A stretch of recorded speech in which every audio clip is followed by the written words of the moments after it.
Sean bienvenidos a esta nueva sección de programación orientada a objetos. Estoy muy emocionado porque ustedes sepan respecto a este tema. En realidad, en esta primera instancia quiero explicarles un poco y contextualizar cómo sería un objeto, qué es un objeto, para qué lo usamos en la programación, bien. Entonces, al final, un objeto es una cosa o también puede ser una persona. Yo sé que suena feo, pero al final nosotros podemos colocar una persona como objeto dentro de la programación. Por ejemplo, en los tipos de variables vimos la variable objeto, bien, es lo mismo, pero hay diferentes formas de implementarlo en JavaScript, bien. Primero que nada, quiero explicar qué es un objeto y que entiendan bien qué es un objeto para que después podamos seguir con más cosas interesantes, ¿ok? Digamos que acá tengo una variable objeto de la que ya conocemos y esta variable objeto tenemos una persona. Esta persona se llama acá persona uno, ¿ok?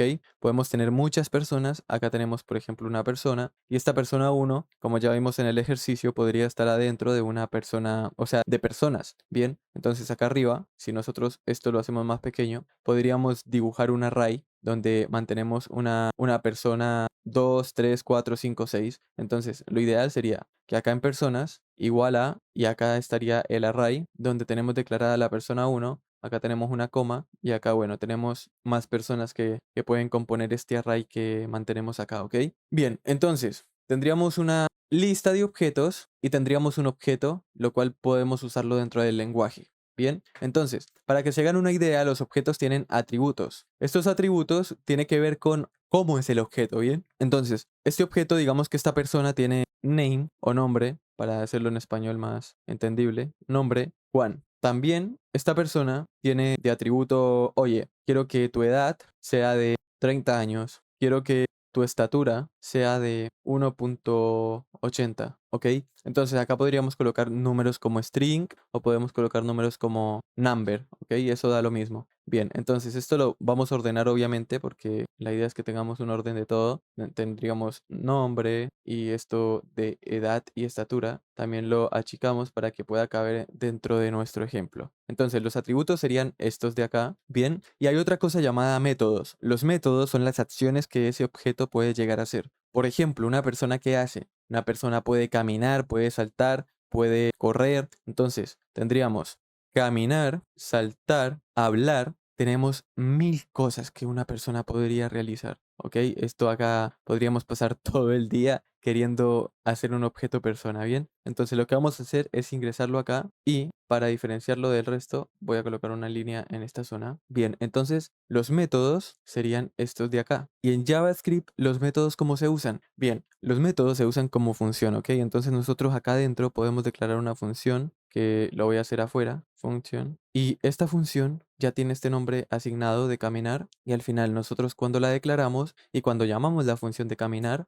va a ejecutar esta función y podemos acceder nosotros a los valores de la función que tengamos adentro de esto. O sea, al final nosotros podemos retornar valores, como ya vimos cómo funcionan las funciones en general. Podríamos retornar valores o simplemente hacer acciones que nos digan, oye, esta persona está caminando. Y un pequeño ejemplo de esto podría ser acá arriba en atributos, podríamos agregar un atributo que diga camina. Entonces acá podríamos colocar un true o un false. Entonces este caminar podríamos decirle, oye, quiero que, y esto es, acá ya estamos empezando con cosas del mismo lenguaje de programación. Entonces para que tengan esto muy en cuenta, podríamos hacer en la función de caminar algo que diga, oye, quiero que this, cuando nosotros colocamos la palabra this dentro de un objeto, hacemos referencia al mismo objeto donde nosotros ya estamos, ¿ok? Entonces, si nosotros tenemos una función en un objeto, la palabra this hace referencia a, oye, de esta persona quiero que caminar, this.caminar, sea igual a true, ¿ok? Entonces, ¿qué podemos hacer? Podríamos configurar esta variable con un if, o sea, la variable no, sino la función. Dentro de caminar podríamos colocar un if para que al momento de que nosotros llamemos la variable de caminar, o sea, el método caminar, nosotros podamos decirle, oye, si caminar es true, entonces quiero que caminar sea falso, ¿ok? Entonces así nosotros en el mismo método podríamos ingresarle cierta función que nosotros cuando la llamemos una vez coloque true. Si la llamamos de nuevo coloque falso. Entonces al final caminar, caminar, caminar sería dejar de caminar y caminar también, ¿ok? Porque así se cambia el estado de esta variable. O bien, en vez de colocar caminar, podríamos tener acá abajo otro método que se llame parar de caminar, ¿ok?